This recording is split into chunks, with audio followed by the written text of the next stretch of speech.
Hello everyone, आज हम लोग इस वीडियो में सेक्शन 308 ऑफ बीएनएस पढ़ेंगे। सेक्शन 308 बात करता है एक्सटॉर्शन की। एक्सटॉर्शन आपका आईपीसी में सेक्शन 383 में दिया हुआ था। ये टॉपिक आपका प्री और मेंस दोनों के पॉइंट ऑफ व्यू से इम्पॉर्टेंट है और इसके इलस्ट्रेशन भी डिस्कस करेंगे। प्री में ज़्यादातर क्वेश्चन पूछा जाता है कि एक्सटॉर्शन किस सेक्शन में दिया हुआ है। मेंस में ज़्यादातर सिचुएशन बेस्ड क्वेश्चन आता है कि पूछा जाता है कि एक्सटॉर्शन है या फिर रॉबरी है, थेफ्ट है, क्या है। तो अगर आपको इसका कॉन्सेप्ट पता होगा तो आप इजीली आंसर लिख लेंगे। स्टार्ट करते हैं। सबसेक्शन 1 कहता है whoever intentionally put any person in fear of any injury to that person or to any other person and thereby induce the person so put in the fear to deliver to any person any property or valuable security or anything signed or sealed which may be converted into a valuable security commits extortion। तो यहाँ पर बोला जा रहा है कि कोई person जब इंटेंशनली इरादे के साथ दूसरे व्यक्ति को किसी फियर में रखता है कि वो उसको इंजरी कॉज कर देगा, ठीक है, और फिर उसको इंड्यूस करता है कि वो क्या करे, उसको कोई प्रॉपर्टी डिलीवर करे, कोई वैल्यूएबल सिक्योरिटी डिलीवर करे, ठीक है, या फिर कोई भी चीज़ जो साइंड और सील्ड है और उसे कन्वर्ट किया जा सकता है वैल्यूएबल सिक्योरिटी में। तो इंटेंशन यहाँ पे क्या है, डिसऑनेस्टली इंड्यूस किया जा रहा है। डिसऑनेस्टली का मतलब जब किसी एक व्यक्ति को रॉन्गफुल लॉस कॉज किया जा रहा है और दूसरे व्यक्ति को रॉन्गफुल गेन कॉज हो रहा है। रॉन्गफुल लॉस का मतलब ये हुआ कि जब एक व्यक्ति कानूनी तौर पर लॉफुली किसी नुकसान के लिए नहीं होना चाहिए था, मतलब लॉफुली उसे कोई नुकसान नहीं होना चाहिए था, अनलॉफुली उसे कोई नुकसान कॉज कर दिया गया, तो उसे क्या हो गया है, रॉन्गफुल लॉस कॉज किया गया है। और अगर कोई व्यक्ति है जिसको कोई गेन नहीं होना चाहिए था लेकिन उसने क्या किया है, गैर कानूनी तौर पे कोई गेन कर लिया है, कोई प्रॉफिट कर लिया है, तो उसने क्या कॉज किया है, अपने लिए रॉन्गफुल गेन कॉज किया है। तो डिसऑनेस्टली का मतलब क्या हुआ कि एक पर्सन को क्या हो रहा है, रॉन्गफुल लॉस हो रहा है, दूसरे को क्या हो रहा है, रॉन्गफुल गेन हो रहा है, ठीक है। तो फिर जब दूसरे व्यक्ति को फियर में रखा गया कि तुमको नुकसान पहुंचा देंगे या फिर किसी और व्यक्ति को नुकसान पहुंचा देंगे अगर तुमने ये प्रॉपर्टी डिलीवर नहीं करी। अब यहाँ पे वर्ड मेंशन है एनी प्रॉपर्टी। तो एनी प्रॉपर्टी का मतलब क्या हुआ कि मूवेबल प्रॉपर्टी भी हो सकती है और इमूवेबल प्रॉपर्टी भी हो सकती है। तो जब किसी व्यक्ति को डर में रख कर कि इंजरी कॉज कर दी जाए कि उससे कोई प्रॉपर्टी डिलीवर करवा ली जाती है, तब क्या कहा जाता है कि एक्सटॉर्शन का ऑफेंस कमिट किया गया है। वीडियो के लास्ट में हम लोग एक्सटॉर्शन और थेफ्ट में डिफरेंस देखेंगे क्योंकि ये भी एग्ज़ाम में प्री में और मेंस में दोनों जगह पूछा जाता है, ठीक है। तो आई होप आपको इतना समझ में आया होगा। अब इलस्ट्रेशन देख लेते हैं। तो यहाँ पे बोला जा रहा है ए क्या करता है, ये थ्रेट करता है कि वो पब्लिश कर देगा label concerning Z unless Z उसको पैसा नहीं देगा। तो कह रहा है ए डरा रहा है, धमका रहा है कि मैं तुम्हें डिफेम कर दूंगा, मैं तुम्हें बदनाम कर दूंगा जेड को अगर तुम मुझे पैसे नहीं दोगे। तो जेड ने क्या करा, फिर पैसे ए को डिलीवर कर दिए। तो ए ने कौन सा ऑफेंस किया है, एक्सटॉर्शन किया है।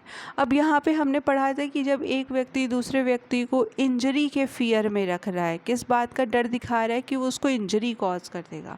तो इंजरी कैसी हो सकती है, इंजरी माइंड को हो सकती है, इंजरी रेप्यूटेशन को हो सकती है। जैसे हमने देखा ए किस बात की धमकी दे रहा है जेड को कि वो उसकी रेप्यूटेशन ख़राब कर देगा, उसको डिफेम कर देगा, उसको बदनाम कर देगा, उसकी रेप्यूटेशन को इंजरी पहुंचा देगा।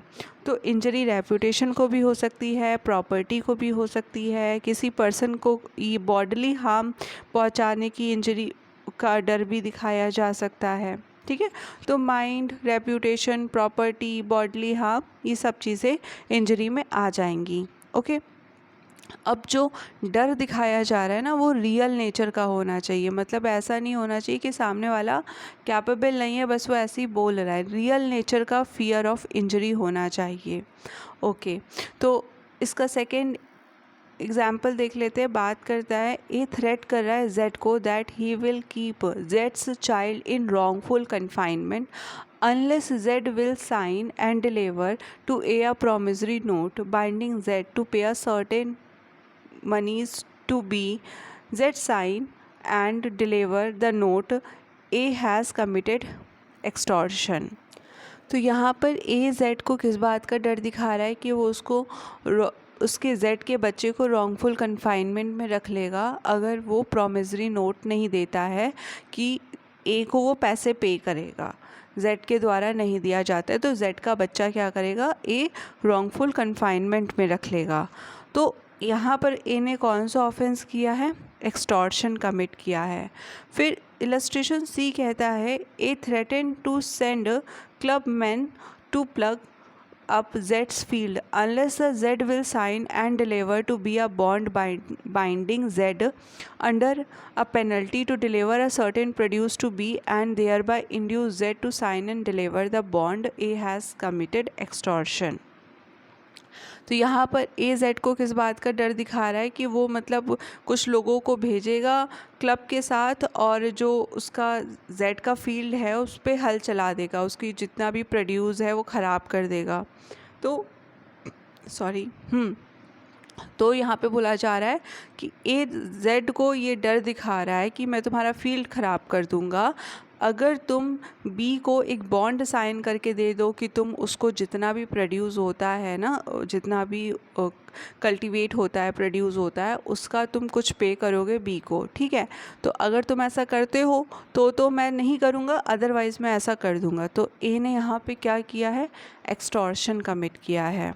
ये सारे इलस्ट्रेशन आपको पता होने चाहिए क्योंकि प्री में ऐसा हो सकता है कि कोई भी इलस्ट्रेशन उठा के दे देंगे और पूछेंगे क्या कौन सा ऑफेंस है, या फिर मेंस में भी पूछा जा सकता है।